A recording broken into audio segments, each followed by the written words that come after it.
Go ahead. Make my day.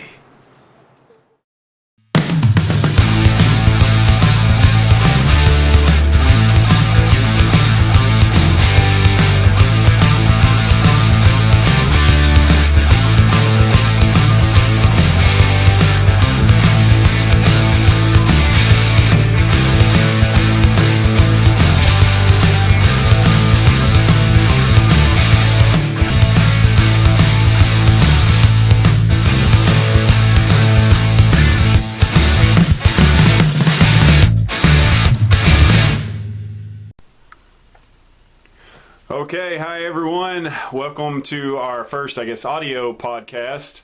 Until we get mics right now, we're just using the camcorder, and then I'll get rid of the video afterwards. But anyways, we're here for a reason, and the reason is Batman vs. Superman, Dawn of Justice review. This is a spoiler, so if you don't want to hear anything, you can go ahead and stop it now. And there's your chance. All right, so here we go, Joey. What did you think? It was good. It exceeded my expectations, I think. Okay. What did you like about it? Well, just right offhand, what did you like? I liked how they portrayed the Batman Superman fight, which is one of the main things. I mean, that's what this movie was about. Why are they fighting? And I was happy about the fact that, Bruce Wayne's conflicted about the murder of his parents, and then he finds out that Martha is in danger. And I didn't even think. We talked about it. Martha Martha Kent and Martha Wayne. I never realized that. How did all these years? And that's why they're fighting. I know. Even though Superman's trying to tell him, he tries to tell him at first, but then Batman doesn't want to listen, so they end up fighting. And then at the end, when Batman's about to, kill him, basically. Yeah. I mean, he's about to murder him. Yeah. And he had him that. I thought was pretty interesting was that, he had him. Oh, yeah, definitely. It was over. It was over. And that kind of surprised me because I thought it would be a little more even on the fight. I felt like they kind of gave Batman the upper hand in this fight. But hey, man, I'm a Superman fan, so of course I'm going to complain about You have to remember, too, through the whole thing, Superman is not really trying to kill Batman. Yeah. He's just trying to stop him. Yeah. And he can't stop him, Yeah. And he just keeps coming at him because that's how Batman is. He's a very vicious fighter. Right. So okay, let's kind of start from the beginning. What did you think with the credits? Them going ahead and starting off with the storyline. I don't want to say it had a Watchmen-esque feel to it with the credits, but I think there was some Watchmen-esqueness to it. Yeah, with the storyline going on as the credits going, which was kind of different. I like that, yes. It gave it because my opinion is that Zack Snyder did that simply because he knew he had limited time to get everything in this. So he's starting the movie off the bat. There is no opening and moving around a picture, an animated picture, and then showing the cast. It's just, here's the movie. You know who the players are, but if you don't, here they are down at the bottom right or bottom left corner. And we're going to get into this. Yeah, and also, I'm sure people that are Walking Dead fans probably noticed. Obviously, Negan, future Negan from Walking Dead, Jeffrey Dean Morgan. He was Thomas Wayne. Wayne, and Maggie from The Walking Dead. Even though you couldn't tell it, but Maggie from The Walking Dead was Martha. I also liked how he incorporated some Dark Knight Returns scenes from the comics into the movie. There were some scenes where the pearls are hitting the hands, and and plus like KG Beast, how he dies, which is the Anatoly guy that he blows up with who had the flamethrower. That's KG Beast, which is an actual DC Comics character, and he actually. That's how he died, except in the comic, Batman actually shoots him in the head. And this, we talked about this earlier, Batman doesn't directly kill someone, but he does kill a lot of people, other than that one fight scene where he's shooting at people. But other than that, he basically just kills people by circumstance. They die because they're close to a car, or he was wearing the tank that Batman shot and it blew him up, or whatever. Yeah. So even though he is basically on a murderous rampage, he's not just literally walking up to somebody in execution style killing them. Right. And another thing we'll discuss, what was interesting, and even though it was short, but we found this out today, and then we had no idea, Jimmy Olsen. I know, Jimmy Olsen. And I had a feeling, even though I didn't know it, I admit I did not know it, I had a feeling that that was at least a representation of Jimmy Olsen, just because that's the first time Lois has ever had anybody with her and had a camera. Yeah, and in case anybody doesn't know that's seen it, Jimmy Olsen was the guy who was her little sidekick when she was in the desert there after she got dropped off. Yeah. So who was executed? The CIA guy that was executed, that was Jimmy Olsen. It actually says it even in the credits as well, I believe. Yeah, I read so. today. He said in the extended version he'll have a little... It's actually going to say, hey, I'm Jimmy Olsen, your photographer. Right. But she has no idea who he is. I mean, so don't... It's just a little nod to the character. Yeah. Zach said there's just too much going on in the next few movies to even have a Jimmy Olsen type character. So. Yeah. Okay, so, I know we've talked about some parts of the movies at the beginning of the movie. Let me go ahead and get to what did you think of Ben Affleck as Batman? Loved it. Yeah. I loved him more as Bruce Wayne. I think he is the best Bruce Wayne I've seen. Just because that's how Bruce Wayne is supposed to be. But I think I've said this to you in private talks, that I think Ben Affleck was just being Ben Affleck. Because he is going through some stuff right now. He is going through some stuff. And you know what, guys? Look, if I was Ben Affleck, I would be a playboy, too. If I had his money and his looks and, obviously I don't agree with probably what he's done to his former wife. But, I mean, let's just face it. He is Bruce Wayne in a way. Yeah. Very true. I thought he did. I thought he did a great job as well. I think Ben's a fan of comics anyway, so that makes it that much better. I think he stole the movie. I really do. He made me look forward to a standalone Batman movie now, and I believe we had this conversation as well. The next movie, it's supposed to be more of a prequel before this, right? Yeah. Exactly. That's what I've read. That's just a rumor. Nobody knows for sure. But Ben Affleck is supposed to be directing and co-writing. That's how they got him to be in this, first and foremost. Yeah. Because he was against being another superhero because of the debacle that we call Daredevil. Yeah. Well, he's also Superman in the past as well. Yeah, he has been Superman, which that's a really good movie. If you've never seen that, Hollywoodland, you should check that out. Yeah. He plays George Reeves. But... and I like his connection with, or his whatever you want to call it, with Jeremy Irons as Alfred. I like loved it. Jeremy. I was a little sketchy about it, even though I like Jeremy Irons as an actor. Everything he's ever been in has been great. Probably his best role, I think, is in Die Hard with a Vengeance. Yeah. As the villain. I love him in that movie. That's true. I thought this was great. I love his little snide remarks under his breath every time. Exactly. He's very sarcastic. You can tell they've moved on from the father-son relationship, and they're actually partners. Yeah. Now they work together.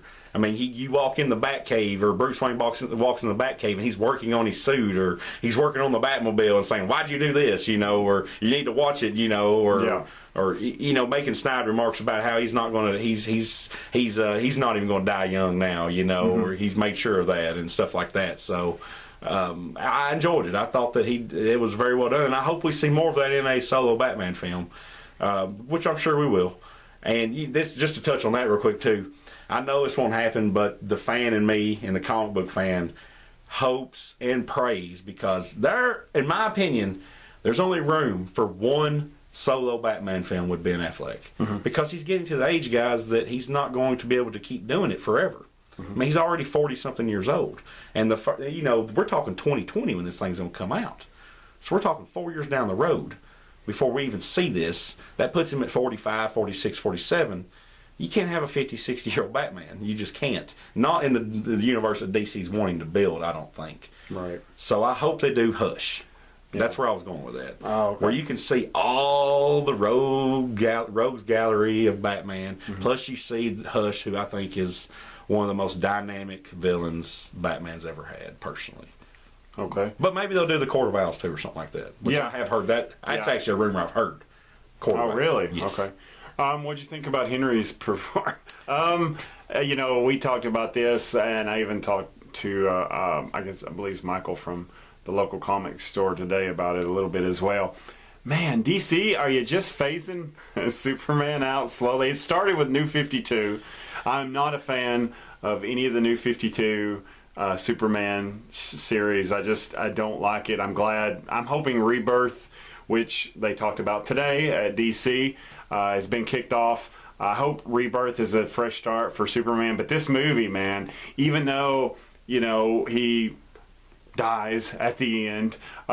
Even before that, it just felt like he was a secondary character, and then this felt like a Batman movie. I know it's Batman versus Superman, but I agree with what you said in the video. I wanted a Man of Steel 2. You're still trying to develop that character, and you just went from developing the character in one movie, and then you just kind of, okay, Here he is. Yeah, you should know everything about him by now, and now we're going to kill him. Yeah, I mean, now we're going to kill him off, which to the comic book fan is fine. I mean, like I said, I own the death of Superman. Yeah, I was telling you the other day. I remember. I remember when that happened. And I like the Lois thing too, with him at the end and holding. I mean, that just reminded me of all the comic stuff. I don't mind them killing Superman in the movie at all, because we know he's coming back, right? And I just feel like somebody had to be pushed aside, obviously. I did want to see more of Wonder Woman. I thought Wonder Woman, Gal, did an awesome job for her short scenes. I'm excited to see the movie now with her. Her fighting scene, with Doomsday, and how she's smirking. She's smiling when she gets knocked back. Like, this is nothing. Let's go. Yeah. Let's keep rumbling here. What did you think of her? I was impressed, and I had heard from reviews that she stole the show. I won't go as far to say she stole the show. Yeah, I don't think so either. But she was solid when she was in there. She was solid as Diana Prince, and she was solid as Wonder Woman. I think she's done very well for herself. Yeah, and it made me look forward to the movie for her movie. Exactly. Yeah, I mean, I've never been excited about a Wonder Woman movie. I've never was a fan of Wonder Woman. But DC's never made you want to be a fan of it, and I think now... No, you're right. I think now, though, they're doing the right thing. You give just a little bit in this movie, and now they're already starting to promote, which the other day they posted a picture of her in Themyscira with 3 other characters in it. But moving along, I know we're kind of going fast here, but we want to kind of cover all these things in the time that we have. The Justice League. Aquaman, Flash, Cyborg. Did you like the scenes? I wish I could have seen more, but I get it. It's just a tease, guys. I mean, this is just say, okay, this is who they are. But I really believe that, and I read this today, or maybe yesterday, but I read this the last couple of days. This was a comic book movie made by a comic book fan for comic book fans. So if you're going to watch this movie, Zack Snyder is thinking, you know who these guys are. I don't have to do all this stuff to set these characters up. And maybe that's why Superman's development hasn't been taken as far as what we think. Because I guess at the end of the day, if you're going to watch this, you probably should know something about them. Yeah, which is good for the comic book fan. But, man, if you're going to make some money, you better appeal to the person who has no idea about this. I think right now they're killing it on records. The true test, this means nothing this weekend. Don't get me wrong, it does. It's next weekend. Next weekend, exactly. It's word of mouth. It's people going to work or school, wherever, going, oh, man, you've got to see this movie. This weekend, and it's kind of funny. Maybe it's stupid to even say this, and I may be completely wrong in this, but the bad criticism of the movie is probably even encouraging some people to go, like, okay, let's see how bad this movie may be. Yeah. Because it can't be that bad. Yeah, exactly. Yeah. So I liked and disliked how they did the Justice League. It kind of felt like, okay, here's your quick scene, guys. Click. There you go. Click. I just felt like, I wanted some more. The Aquaman thing I read today I thought was interesting. It did look like, okay, man, if you're this amazing swimmer and you're just kind of struggling to get out of the hole and then you're going back in the hole slowly, you can only do so much with underwater scenes, I'm sure. But it just, I don't know. I wanted more from the Justice League. I love Cyborg's little scene that felt like we got a lot on that, and you and I touched on this, and I'm pretty sure I'm right on this, but it was interesting who Victor Cyborg's dad was the guy from the Terminator movies. You had said that, yeah. And I'm pretty sure on that. Maybe I need to reconfirm that, but it looked like the guy from the Terminator, I believe it's Terminator 2, where Linda Hamilton. Yeah, it was one of the newer ones, yes. I might be wrong on that, so if I'm wrong, just ignore all the crap I just said. Moving on, though, as well, what did you think of Jesse as Lex Luthor? Well, I touched on that the other day, that was one of the things I was looking forward to in the movie. It's a different take on Lex Luthor. It's almost a little too crazy. But I still think he did a really good job. I mean, because Jesse Eisenberg, is a very intelligent man. You can tell he is in all of his roles. He's a very intelligent person. And so he pulled it off for the type of Lex Luthor they wanted. Yeah. And so, yeah, I was pleased with it. And I look forward to seeing where they're going to go with it. But I do wonder, real quick, why he's connected with Darkseid. I don't get that. But that's part of the beauty of it, I guess, is the mystery behind. Because we know he's coming. We know it's coming. Right. I liked him as you're right on Jesse. I think he's one of those guys that everything he does is calculated on his characters. He's got a reason for everything. I just think he's one of those actors because he does such a good job. I loved his character. I love the psychoticness to it. It felt like now obviously there's only one Heath Ledger as the Joker, but it had a Heath Ledger psychoticness to it, and I think that was good. Lex Luthor needed to be fresh. If he were to go in there and try to be like Gene Hackman, then you're going to end up looking like Kevin Spacey. Yeah. In Superman Returns. There needed to be a fresh take on it. He's not going to be able to win either way because somebody's going to complain no matter what he does. So why not just go at it this different way, which I liked. I mean, the speech at the dinner I thought was really great, how he's just he has the words and everything, and then he just kind of loses it right there in front of everybody. Yeah, he's just twitching and stuff. It's like, man, this dude is demented. I mean, he's almost like he's just pure evil almost. But then again, he's not. He's got a God complex. I mean, and I was telling you that. I think I was telling you that. Yeah, we're talking. I mean, it seems like he has a God complex because he keeps referring to false gods and the fallen gods and this and that and the other. He views Superman as a god, and I think he wants to be viewed as that because of his intelligence. And like you said, Superman threatens that, and that's why he hates him so bad. I loved him and Henry's interaction on the roof. It was finally nice to see Lex and Superman together and how they interacted, and it just, oh man, when he showed him those pictures, you were really mad. I mean, like, not you, but you as a fan, you were really mad for, Yeah, it's like, why would you do that? Yeah, the old Lex Luthor would have never done that. I would have not even remotely done anything like that. It would have been more...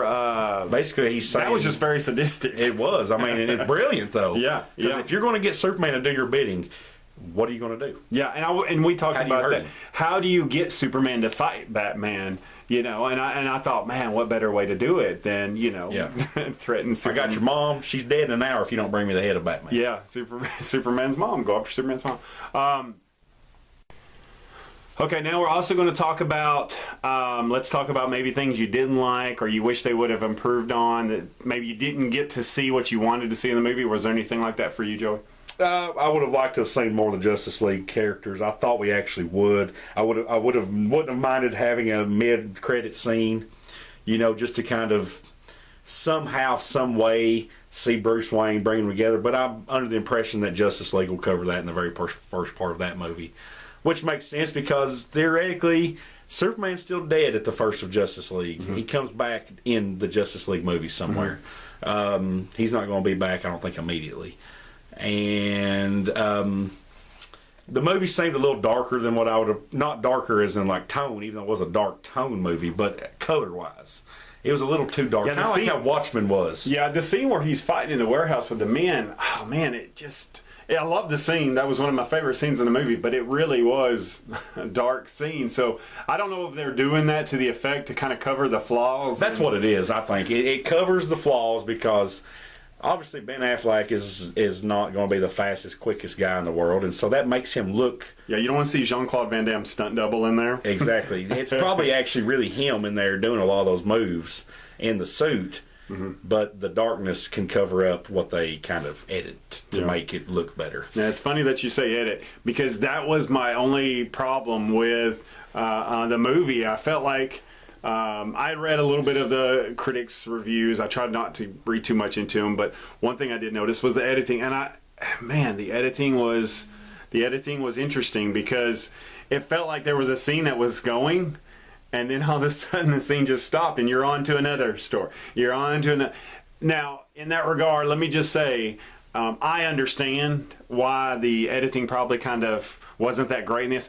Zack Snyder is trying to fit the start of the entire DC universe into 2.5 hours, people. Yes.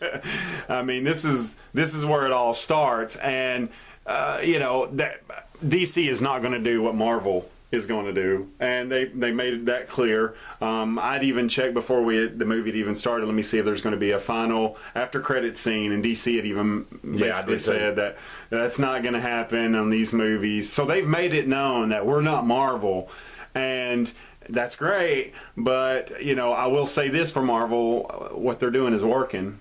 And you put, you can expect these critics' responses being the way that it is when you try to start everything in 2.5 hours. That was my biggest flaw with it. The editing was just, man, it just seemed like they did get all this stuff and let's put it in there. I'll tell you what, I'd love to see like a Batman vs. Superman Part 1 and a Batman vs. Superman Part 2, 2.5 hours of both of them. I think that maybe the DVD, the Ultimate Edition, which obviously is a money grab, which I've never been a particular fan of that, but the money grab on the Ultimate Edition will probably be a better movie. And I told you that I didn't know, it's going to be R-rated, but I told you, why not just release a PG-13 and an R-rated version? Yeah. And give people the chance to go watch either one they want to. R-rated can be 3 hours and 15 minutes. Yeah, because you're going to have some people that are going to go check out both of them to see what the difference is. Exactly. Anyway, the hardcore fans. It's more money. You're going to make more money. And then you still sell them and people still buy them. And sooner or later, somebody's going to get that. I mean, it's not like we're geniuses here and we're the only ones that know this. Sooner or later, somebody's going to get, why don't we just do this and see what We've already got it. Exactly. We've already got it. Just release it. Right. And two things, though, I do want to get back to, and I'm sorry I forgot it, but I do want to get back to two things that stood out to me that I thought were just kind of mind-blowing. The Dark Side imprint and Bruce's dream. They were both actually the two dreams is what I want to talk about. The first one with Dark Side's imprint in the sand there or in the ground. And what about the Flash appears to be the Flash coming back from the future and saying, and this is what I understood and this is what I kind of read today was, you were right, Bruce, basically, and Lois Lane is the key. Now, what did you think about those scenes, and do you have anything like to add to that as far as maybe things you've heard? I haven't read what you've seen, but I did suspect that was the Flash. It was interesting. I mean, it's interesting that Bruce is the one that's having all these visions and stuff. But which Bruce actually in The Dark Knight Returns has dreams. Okay. Leading up to him deciding to become Batman again. So I thought that was interesting. There's another Dark Knight Returns. It's a tie-in to it, yeah. I mean, obviously, Zack Snyder has a man crush with Frank Miller. I mean... Yeah, there was Dark Knight Returns all over this movie. All over. From the boot kick in the fight, which was a big scene in the comics. That whole actually fight was Dark Knight Returns to me. Yeah. But I thought it was interesting that he's having this dream about Darkseid, and where did this come from? Yeah, that's like I said, that's perplexing a little bit. I don't know. Yeah, I have no answers, and I usually like to have answers, and I don't know. So the two storylines, I'm wondering that's going to come into play. Is this going to be a Flashpoint with the Flash coming back to let him know what's going up, or are we going Flashpoint and Injustice? Because Injustice, we know that Superman basically loses his mind from where Lois dies. Joker had tricked Superman into killing Lois, and Superman loses his mind. So is the Flash telling Bruce, hey, you were right. He is bad. He is really going to be a problem in the future. It's possible, and even though it's not what we're talking about, maybe Suicide Squad in a few months will shed some light on that. They haven't said it will, but it may shed some light on maybe a tie-in to this movie as well, just to maybe help understand where the direction they're going with. Yeah, and we don't want to get off on Suicide Squad too much, but I do want to agree with you on that, or kind of add something to that. Will this be is Suicide Squad pre-Batman versus Superman? Is this post-Batman? I don't know, but Superman? I know he's in it. At least I don't think it's the it's Ben Affleck, but Batman is in this movie. I do know that for a fact. They have shot Batman in this movie, right? Because he's on the top of a car that Joker and Harley Quinn are in. So looking forward to that movie. All right, I know this has been kind of maybe a shorter review than what we like, but I'm glad we at least got the opportunity to talk about it. Joey, what would you give it out of 10? Let's do the little rating system. Out of 10, I give it an 8. I mean, I think that anything above that is pushing it. Mm-hmm. But I believe it's at my personal opinion is it's about an 8. I enjoyed it. It's thoroughly enjoyable. Yeah, it has its flaws. But it's hard to make a movie that's 2.5 hours long that is trying to do what on the scope and ambition that they have for this universe. And I think they'll only get better from here. Yeah. They'll learn editing. They may get a different editor, film editor. Right. Because, I mean, that's not been there's other people that's complained of that too. So, I mean, that could change. And but the score was great. Other than Wonder Woman's thing. Well, that was weird. Zack Snyder does that in all his movies, that little whatever, and my sound effects aren't that great. But so what about you? I would probably give it around an 8. Also, for comic book fans like me and you, I'd give it an 8. For people who aren't comic book fans, I'm going to tell you, it's going to be a 5 for you. 5, maybe 6 at best. Yeah, because you're not going to, and I don't mean this in an insulting way, but you're probably not going to get most of what's going on. No. And you are going to look at it as a jumbled mess. You're not getting your storyline of Batman, Bruce Wayne's history. You're getting it in the credits, and that's it. Yep. And there may be you're going to get your occasional flashback. So, but for me personally, I thought it was an 8. I love the movie. I'm looking forward to the next one. Like I said, I'm looking forward to the Wonder Woman standalone movie because of this movie. I'm looking forward to the Batman standalone movie, and I'm interested now. I mean, I'm intrigued. What are you going to do with Superman? And now we know that we've got the Justice League coming up. So I really enjoyed the movie, and I would, like I said, if you're a comic book fan, man, enjoy it, eat it up. Yeah, it was great. One thing, even if you are watching or listening to this, and you were wanting a spoiler, you haven't seen the movie, and you are not a big comic book fan. I told a friend of mine last night who asked me what I thought of the movie. He's not a comic book fan, but he wants to watch it. I've tried to make it simple for him. Go in Wikipedia, The Dark Knight Returns. Do a Cliff's Notes on that, and Wikipedia the Doomsday storyline, and you'll know enough to go into the movie and understand it. I think that'll help you out more than anything. Yeah, that's a good point. Well, guys, I hope you enjoyed the audio podcast, which we still don't have microphones, but we're going to get to that point at some point. But we did want to do a review on this because we just wanted to talk about it. We had to get this out of our system. Because it was so much awesome. But I'm glad it at least lived up to the hype for me and for you as well. Yeah, it did. That's all we wanted it to do. I didn't come out disappointed. But anyways, we're looking forward to the next one, guys. And thanks for your time for listening to us. Take care, guys. Thanks. Later.